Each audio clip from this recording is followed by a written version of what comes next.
जय जवान जय किसान। जय जवान जय किसान। अरे के मनाई तो आइबो तो एलो को एम तो आ बुडा हूं किसान हारो दौड़ता मावा हारो बाजे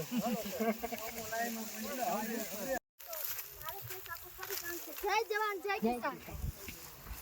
આ અવાજ એ માત્ર એક નાની દીકરીનો અવાજ નથી જેમના પિતાની અટકાયત કરવામાં આવી છે. એક સિંહ જેવી દીકરીનો અવાજ છે અને આ ખેડૂતની દીકરીનો અવાજ છે. એટલે જે લોકો જોઈ રહ્યા છે એમને ખાસ હું એ જણાવી દઈશ કે હવે ખેડૂત જાગૃત થઈ રહ્યા છે. ખેડૂતના સંતાનો, આટલા નાના સંતાનો પણ જાગૃત થઈ રહ્યા છે. એટલે કે આવનારો સમય હવે જાગૃતિનો છે. એટલે ચેતી જવાની એ તમામ લોકોને જરૂર છે જે ખેડૂતો સાથે અન્યાય કરી રહ્યા છે.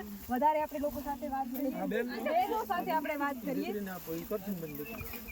કરશનભાઈના દીકરી છે કે જેમના પિતાની અટકાયત કરવામાં આવી છે. આપણે એમને વધુ પૂછીએ કે તમે કદાચ ભણતા જ હશો અને તમારા પિતાની અટકાયત કરવામાં આવી છે. તમે હોસ્ટેલમાં ભણો છો કે ઘરે રહીને? ઘરે રહીને ભણો છો. અત્યારે દિવાળીનો તહેવાર છે, તમને વેકેશન પડ્યું હોય અને છોકરા એમ વિચારતા હોય કે વેકેશન હોય એટલે થોડા દિવસ માતા પિતા સાથે રહેવાનો સમય મળે અને એ ટાઈમમાં તમારા પપ્પાને જેલમાં લઈ જવામાં આવ્યા છે. શું કહેશો? અમને યાદ તો આવે પપ્પાની, પણ અમને ગર્વ થાય કે મારા પપ્પા ખેડૂતો માટે લડે છે અને અમે સપોર્ટમાં છીએ મારા પપ્પાના. કે અને એ અત્યારે હાલ જેલમાં છે પણ આગળ બીજી વાર પણ જવાનું થશે તો પણ અમે એમની સપોર્ટમાં રહીશું. અમને ગર્વ છે કે એ ખેડૂતો માટે લડે છે. દીકરીનું એવું કહેવું છે કે એમને ગર્વ છે કે એમના પિતા ખેડૂતો માટે લડે છે અને માત્ર દીકરી નથી, આ ગામના તમામ લોકોને એટલો ગર્વ છે કે એ 3 ખેડૂતો જેમની અટકાયત કરવામાં આવી છે એ બધા જ ખેડૂતો માટે લડ્યા છે અને એક દેશી ભાષામાં કહું તો ખેડૂતો માટે કામ આવ્યા છે. વધારે મહિલાઓ સાથે આપણે વાત કરીએ અને એમને પૂછીએ.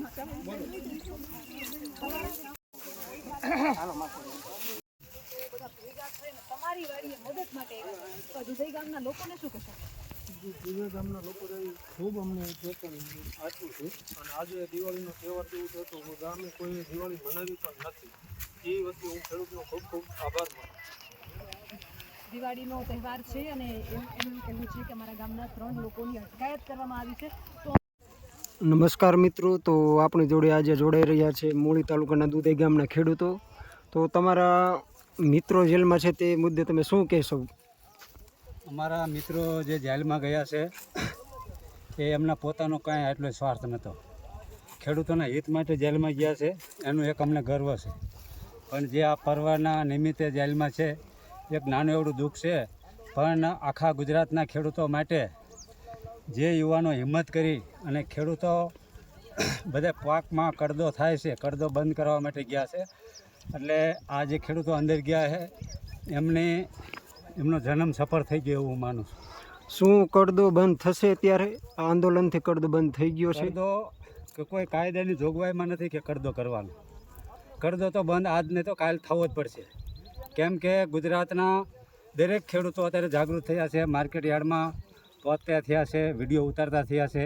ખેડૂતો જે જાગૃત થયા છે એટલે કોઈ કાયદામાં એવી જોગવાઈ નથી કે ખેડૂતોનો માલ લઈને પછી કડદો કરવાનો. તો અહીંયા ગ્રામજનો ઉપસ્થિત થયા છે સગ્રામભાઈ રબારીના ખેતર, તો તમે શું કહેશો? સગ્રામભાઈ રબારી હોય, કરશનભાઈ હોય, વિપુલભાઈ હોય, વાણભાઈ હોય, ભૈલાલભાઈ પટેલ હોય, આ બધા ખેડૂતો માટે જેલમાં ગયા છે. તો આજુબાજુના ખેડૂતોએ એવું નક્કી કરેલું છે કે એમને જે વાડીના નાના મોટા કામ હોય, આ મગફળી ઉપાડવાનો અત્યારે સમય છે તો બધા ખેડૂતો હળીમળી અને એમના ઘરવાળાને પાછળના જે લોકો હોય એમને તકલીફ ન પડે.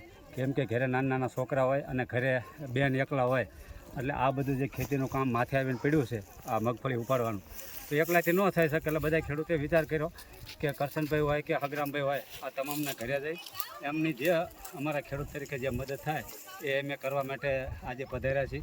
કાલે કોઈ બીજા ખેડૂત હશે તો અમે એને પણ જઈશું અને હજી તો ઘણા બધા ખેડૂતો આવવાની વાટ જોઈ રહ્યા પણ હવે અમે કીધું કે ભાઈ હવે આટલા માણસો ઘણા આટલું જ કામ છે. આ વખતે હું એવું નથી માનતો કે ભરતભાઈ, તમારા મામાની ધરપકડ મુદ્દે તમે શું કહેશો? બોલો. લાઈવમાં જી બોલો.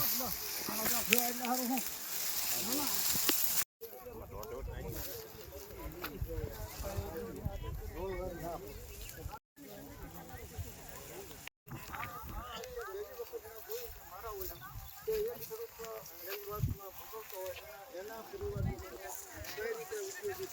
આપશે.